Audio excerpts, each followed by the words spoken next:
Boa noite a todos. Quero agradecer aqui o Andrei e o Celso pelo convite para estar aqui na mesa. Não é um prazer, assisti a mesa anterior excelente, né, do ponto de vista da prática, e agora assisti uma mesa também que evidentemente associa a prática e teoria. Né. Estava até preocupado com o que eu ia falar depois daquela questão, e agora acho que já está um pouco mais situado. Quero agradecer também por estar aqui, como de praxe, né, na extrema esquerda da mesa, que é meu lugar de origem, né, clássico, né, para os colegas aqui, né, que saibam que eu organizo sempre daqui para lá, não de lá para cá. Bom, vamos lá. Bom, então assim, o que eu quero trazer aqui para todos, né, assim, tem muita gente que eu já conheço há algum tempo. Eu acho que é um pouco a gente estabelecer esse debate, né? Assim, acho que iniciado aqui tanto pelo Celso, continuado pelo Andrei, estabelecer aqui num campo anarquista, né? Eu acho que é importante a gente estar saudando aqui um auditório desse cheio, né? Com tantas pessoas em volta nesse momento. Eu acho que isso nos remete a pós-2013, né? Em grande medida, mas não totalmente. Bom, o que eu quero discutir aqui com vocês é a aplicação e o entendimento de alguns conceitos, né? Assim, vou trazer um pouco para a nossa discussão vai ser um pouco mais acadêmica, né? Estou tendo a dúvida inicial, mas acho que seguir um pouco a linha dos anteriores. Então, assim, o que eu vou apresentar aqui tem a ver com a pesquisa que eu tenho feito, né? Aqui no grupo de pesquisa, que tem vários companheiros que estão aqui, fazem parte do grupo, e está no capítulo de livro que vai ser publicado, deve ser publicado no final desse ano, início do ano que vem já foi para a editora, que é da guerra conceitual que a gente vive hoje para análise dos processos históricos, né? Acho que esse talvez seja o grande ponto. E aí, talvez o relevante aqui é dizer que a gente, enquanto quem se reivindica anarquista, a gente acaba reproduzindo e utilizando muitos conceitos que foram criados, seja pelos liberais, seja pelos marxistas, seja pelos social-democratas. Então, assim, eu acho que esse talvez é o ponto que a gente possa contribuir. E começando, a partir dessa guerra conceitual, eu até fiz uma preparação, por exemplo, a gente tem, do ponto de vista liberal, a gente tem, quando a gente escreve, faz a nossa análise, ou mesmo as nossas falas, muitos de nós, ou alguns, acabam utilizando os conceitos, por exemplo, de sociedade civil, né?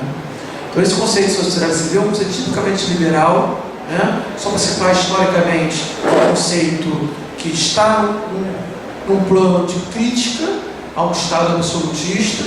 Historicamente, a luta liberal e a reflexão, a perspectiva revolucionária liberal anti-absolutista, né? Pré-revolucionária, ou seja, pré-revolução francesa, pré-revolução gloriosa da Inglaterra, própria Revolução Americana. Então isso embasou muitos desses teóricos. Mas a grande pergunta é: o que é a sociedade civil? O que é? Ela engloba o quê? O que ela nos ajuda, ou o que ela ajuda a nossa luta, né? Sociedade civil, a priori, está todo mundo, né?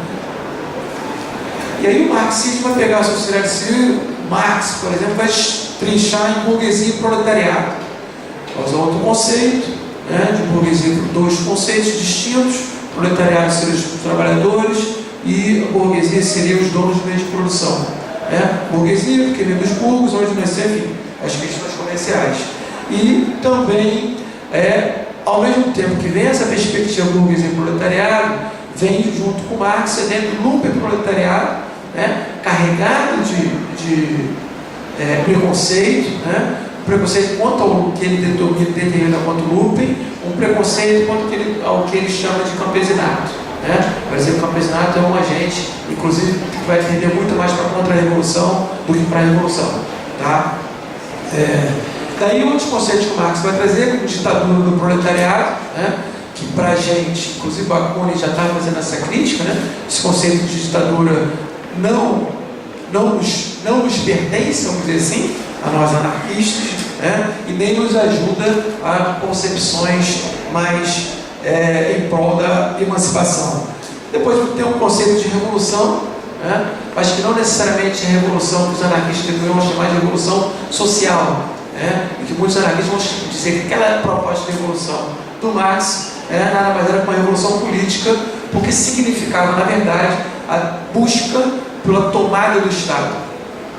E aí a gente pode ter uma tomada do Estado comunista.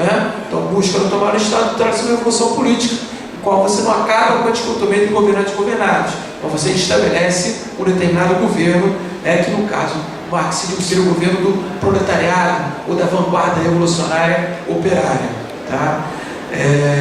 Bom, depois se a gente vem, é muito comum utilizarmos na academia os conceitos de Gramsci, por exemplo, como de hegemonia, ou a própria dicotomia de sociedade civil e sociedade política, como Gramsci vai significar, mas também fazê-lo. E hegemonia, quando você está falando, pensando em hegemonia, você está pensando em hegemonia, seja na sociedade civil, seja no Estado, mas que essa hegemonia nos ajuda, o conceito de hegemonia ajuda o pensamento anarquista na busca, na tentativa pela revolução social, ou pelo que daqui a pouco eu vou falar um pouco mais, que é do fim do próprio capitalismo. É uma luta, vamos ocupar espaços no Estado, para a partir desse espaço no Estado, a gente vai aos poucos fazendo essa revolução, fazendo a tomada, fazendo a mudança. Eu acho que isso não cabe para o pensamento anarquista, mas cabe perfeitamente para o pensamento marxista, porque isso, pelos motivos que eu, como eu já falei. Depois você vai pegar outros vários autores marxistas, pode pegar até o próprio Lances, para ver o conceito de bloco do poder, e tudo mais, mas eu não vou discorrer sobre esses conceitos agora.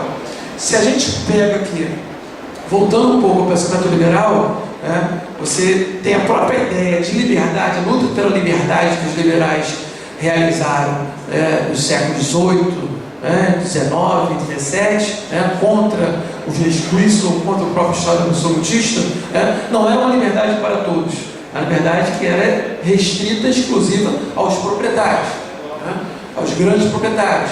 Então, assim, é um conceito que é apropriado por eles, mas é importante que a gente diga isso, para a gente poder depois ampliar aqui a questão do pensamento anarquista. E por fim, assim, falando muito rapidamente, como que a gente acaba utilizando o conceito, e esse conceito, a própria utilização do conceito já diz muito.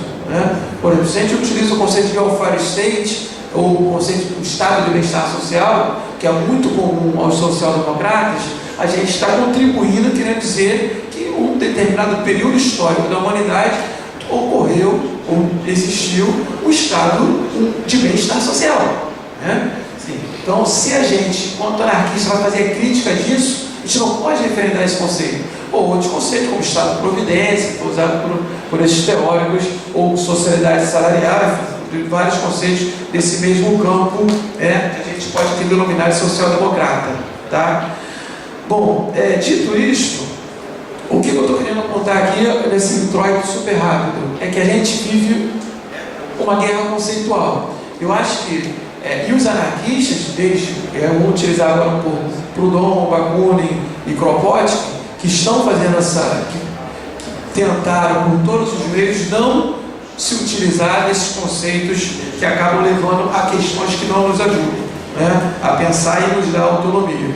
Bom, então o primeiro ponto é que a gente vai, o próprio termo de anarquismo, ele já está atrelado o Kropotkin, por exemplo, foi perguntado, por que teve já não era 40 minutos, 2 horas e meia? Voltando. Então o próprio Kropotkin, eu falei o Kropotkin, que é o Selmo já me deu melhor, faltam 5 minutos para acabar. Percebe? Preconceito quando o Kropotkin dá nada, vai com esse negócio, E aí, voltando aqui um pouco, o Kropotkin, quando vai falar da questão, vou falar do Kropotkin, vou parar de deixar ele falar quando ele vai falar esqueci que eu ia falar dele. Brincadeira aí. O que ele estava falando? O conceito de anarquia, ele queria me tirar. O conceito de anarquia, perguntar no livro Palavras Revoltadas, aí foi perguntar a ele, por que o senhor tira? As suas ideias são ótimas, Kropotkin, maravilhosas, mas esse conceito de anarquismo não está legal. Acaba, enfim, ele falou, olha, não tem nada melhor do que isso, porque o anarquismo significa negação de todo tipo de autoridade, que é a palavra grega, e todo tipo de autoridade, a gente vai pegar aqui, aí tudo vai ser uma autoridade que é representada, seja pela propriedade privada, seja pelo Estado, seja pelo chefe ou pelo patrão, seja pelo e aí todo tipo de autoridade, seja, como já foi dito aqui no início, né, com a supremacia branca, ou seja pelo machismo, ou seja pela própria exploração que vai levar à alienação, enfim, capitalista. Então tudo isso o Kropotkin vai chamar de ordem, né? E é contra esta ordem que os anarquistas estão colocados, né? Ou devem trabalhar para acabar com esta ordem. E por isso que o Kropotkin, um texto muito bom, ele falou assim, olha, porque o anarquismo é lógica, é diretamente associado à desordem, né? Aí ele falou, não tem problema, porque nós somos contra a ordem. Então a desordem significa lutar contra esta ordem. Esta ordem é o patrão explorando o empregado, é o proprietário ter dinheiro e o não proprietário não ter, enfim, por aí vai. É o machismo, o racismo e tudo mais. Tá? Isto é ordem. Então o anarquismo nada mais é ligado a isso. E dois principais conceitos estão postos aqui, que eu acho que devem sustentar e sustentam em grande medida a ideia anarquista, né? Que são da liberdade, mas é uma liberdade, ela é a liberdade mais ampla possível, não é uma liberdade dos liberais que é restrita dos proprietários, não é uma liberdade dos liberais que é restrita aos mercados, é uma liberdade ampla e restrita e que, ao meu ver, né, ela deve vir casada com a igualdade e ela só é concretizada com o autogoverno, ou com a autogestão, ou com esse autogoverno em todos os sentidos da vida, seja no campo político, econômico, sociocultural e por aí vai. Tá? Então, esse aqui é o ponto que talvez a gente pode. Eu estou tentando aqui contribuir e trazer para o debate, né? Aqui para os colegas. E aí, nesse capítulo aqui, então, assim, primeiro, descrevendo aqui, do ponto de vista teórico, e aí, nas ciências sociais, de modo geral, e mais em particular na ciência política, historicamente, houve o que eu estou chamando aqui de uma estadolatria. O que significa isso? Uma idolatria do Estado. Esqueça o ponto. Para todos os teóricos, e aqui a gente já falou, já discutiu isso, desde lá, se for pegar pelos modernos, desde Maquiavel, Hobbes, Locke, Rousseau, e por aí vai, passando pelo Marx, inclusive por todos os liberais, né, até hoje. Né? Você pode ter mais nos antigos, também a gente vai achar a mesma coisa. Então, essa crítica à estadolatria é o papel fundamental que deve entrar a perspectiva teórica anarquista, a meu ver. Né? Então, a crítica a esse ponto que a gente já... Por que isso? Porque todas essas outras teorias que não são anarquistas, elas parecem estar com uma camisa de força, né? Que não as deixam pensar em formas de organização societal para além do Estado, ou negando o Estado. E aí só a gente pode fazer isso. Só os anarquistas fazem, só. Ninguém mais. Né? O marxismo não faz isso. Né? Tá certo? E um segundo momento, mas quem quiser depois perguntar, a gente faz um debate, senão vou ficar na minha fala falando do marxismo, e não é o caso. E é o que eu estou propondo aqui. Então, isso é o primeiro dessa crítica. E a segunda é que a gente, inclusive, hoje, a gente quando escreve nossos textos, quando a gente fala, etc., a gente também acaba utilizando o próprio conceito que é muito comum, que tanto marxistas quanto liberais, quanto social-democratas utilizam, que é o conceito de democracia. Né? Para designar os momentos nos quais a gente vive. Né? Sim, acho que é muito óbvio, né? Para todos nós, inclusive para eles, se não me engano, né? Eles estão vivendo uma democracia. Sim, a democracia também vem do grego, né? Que significa Deus, povo e cracia, governo. Governo do povo. O povo não governa lugar nenhum. Né? Então, se o povo não governa lugar nenhum, né? Eu estou propondo que a gente não utilize mais esse termo democracia para designar o período histórico, por exemplo, no qual a gente vive. Né? E aí depois pode pensar em várias outras propostas, né? Não existe uma única, mas a gente pode, pelo menos eu utilizei aqui no texto, o termo de plutocracia, né? Que significaria, também para manter a questão grega, né? Significaria governo em prol dos proprietários, ou em prol dos ricos, ou em prol de quem tem dinheiro, em prol, enfim, de quem tem capital, né? Vamos dizer assim, que eu acho que é mais do que lógico que sob o regime capitalista, né, a própria existência do governo e a própria existência do Estado significa que esse papel desse Estado, desse governo, será garantir a reprodução do capital. Né?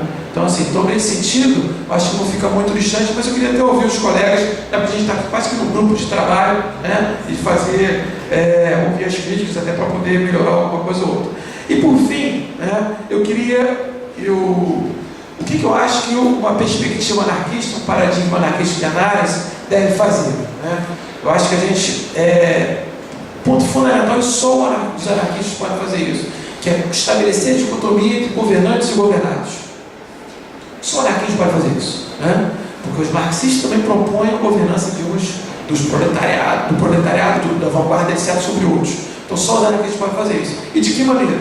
Como é que a gente joga luz sobre esse processo? E aí eu estou propondo aqui 5 formas de governança, né, que teriam o nome de governança política, governança econômica, governança sociocultural, governança penal e governança jurídica, né? O que é isso, Wallace? Que loucura é essa? Primeiro, assim, só para dizer que nós somos governados o tempo inteiro e de diferentes formas por diferentes governantes. Acho que esse é o primeiro ponto a destacar, tá? A gente não é governado apenas por a governança política, essa que a priori se pensa que se elege, né, como presidente, deputados e etc., ela é só uma das faces de governança. E quando a gente diz que existem as governanças, há uma dicotomia entre os governantes que governam e os governados que devem obedecer a esse governante, né? E aí, como é que destrincha isso, Wallace? Destrincha da seguinte maneira: governantes políticos. E aí, para fazer análise, aí já é uma questão de metodológica, para a gente fazer análise de processos históricos que eu estou propondo aqui, né? Seja análise de processos históricos, seja análise que a gente vá, enfim, no nosso próprio discurso. Uma governança política, ela se enquadra em... Quem é que se enquadra nisso? Todos os reis, presidentes, imperadores, deputados, senadores, enfim, todos esses que, do ponto de vista político e do alto do Estado, governam e apontam para a elaboração de leis e de ordem e de decretos, ou, enfim, para subordinar e governar todos. Quem são os governados politicamente? Todos aqueles que devem obedecer a essas leis criadas por esse alto escalão, tá? Os governantes políticos. Outra governança seria a governança econômica. O que é a governança econômica? A governança econômica, ela ocorre no mundo da produção social. Que mundo da produção social é esse? É o mundo da economia, e por razões óbvias, né? Então, um empregado, ele é governado economicamente, tá? Ele é governado economicamente quando ele está sob o mando, sob a ordem de um chefe, de um patrão. Seja na fábrica, seja enfim, qualquer espaço que se produza economicamente, ele está sendo governado. Esse tipo de governança, ela é própria, ela tem uma característica própria, que é econômica. Enfim, depois eu posso até passar o texto, já que o tempo está acabando. E os governados economicamente, para estabelecer essa dicotomia, são todos aqueles que devem obedecer às ordens dos seus patrões, seja durante 8 horas por dia, 12 horas por dia. Isso vai variar, independente de qual local de trabalho que ele esteja trabalhando. Aí, inclusive até em casa. Os caras estão trabalhando em casa, como tem muito hoje, home office, trabalhar em casa, mas ele tem que seguir uma ordem que é ditada por algum governante político. E aí, tem a governança sociocultural, né? Essa governança sociocultural que eu estou chamando aqui, quem seriam os governantes socioculturais? E aí, os grandes oligopólios de comunicação de massa, né, que produzem reportagem, produzem notícia, produzem uma visão de mundo, né, mas não só eles. E aí tem, no campo da grande, vamos chamar de grande mídia, né, agora você tem um pastor, um padre, enfim, professores, e por aí vai, série de setores que, do ponto de vista da autoridade, exercem poder e acabam demandando e construindo uma visão de mundo e vai passar para os seus governados. E todos eles, e quem são esses governados? São as pessoas, os governados seriam aqueles que seguem essa pauta ou que incorporam, que reproduzem, enfim, todas essas notícias produzidas pelos grandes oligopólios de comunicação de massa, ou seja, também pelos padres, pastores, enfim, coisas do gênero, nos seus espaços, professores e tudo mais. Qual é o papel dessa governança sociocultural? A governança sociocultural tem por objetivo legitimar e justificar o próprio sistema capitalista, né? Legitimar e justificar a própria existência de governantes, né? E a própria justificativa dos governados. Já concluindo, né? Bom, então não está dando para falar tudo, porque é um pouco rápido. Eu queria falar só de mais duas, dá tempo, imagino, só para fechar, as outras duas governanças, que uma é a penal, né?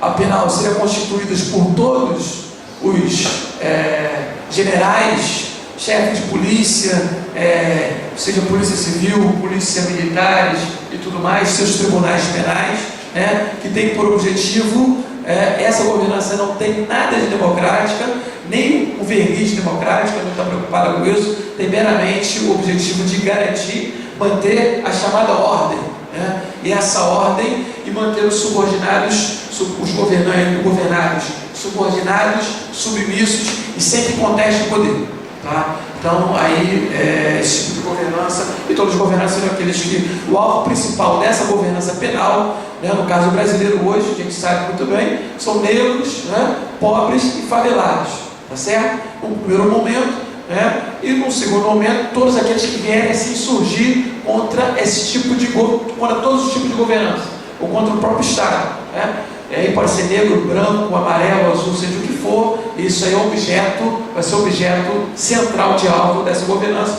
e vai sofrer suas penalidades. E a governança jurídica é aquela governança quem são os governantes jurídicos? Seriam esses magistrados, né?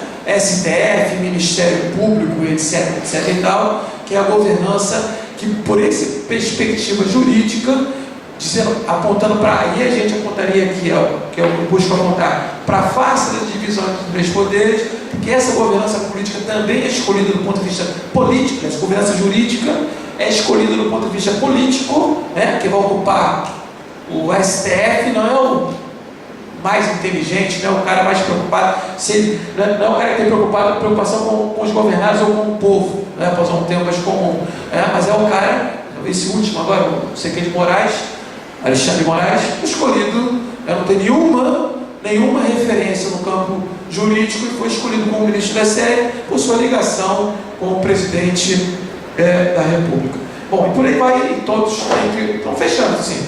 Era isso, queria trazer um pouco de reflexão. Eu acho que é um trabalho, talvez, um pontapé inicial. Eu acho que cabe a todos nós contribuirmos, todos nós pensar, não está acabado, né? Algo que está aí, em alguma medida, sendo pensado. E isso aqui, a ideia é que se aplique em análise de processos políticos, sociais e históricos, né? Por exemplo, então todos esses conceitos aqui busquei aplicar no meu livro, na análise dos governos ou das perspectivas históricas de Brasil e Venezuela, por exemplo, né? E estou aplicando agora na minha interpretação que eu estou sobre 2013 também. Então esses diferentes agentes trabalham para a manutenção da ordem e é contra eles que a gente deve lutar e fechar por fim. Só mais um minuto, né?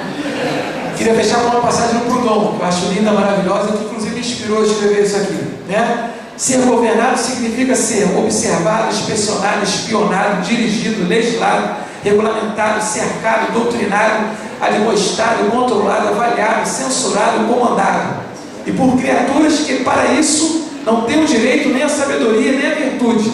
Ser governado significa que todo movimento, operação ou transação que realizamos é anotada, registrada, catalogada em censos, taxada, selada, avaliada monetariamente, patenteada, licenciada, autorizada, recomendada ou desaconselhada, frustrada, reformada, endireitada, corrigida. Submeter-se ao governo significa consentirmos em ser tributado, treinado, redimido, explorado, monopolizado, extorquido, pressionado, mistificado, roubado. Tudo isso em nome da utilidade pública e do bem comum. Então, o primeiro sinal de resistência, a primeira palavra de protesto, somos reprimidos, multados, desprezados, humilhados, perseguidos, empurrados, espancados, garroteados, aprisionados, fuzilados, metralhados, julgados, sentenciados, deportados, sacrificados, vendidos, traídos e, para completar, ridicularizados, escarnecidos, ultrajados e desonrados. Isso é o governo. Essa é a justiça e sua moralidade. Ó personalidade humana, como pudeste te curvar a tamanha sujeição durante 60 séculos? Termina aqui, obrigado.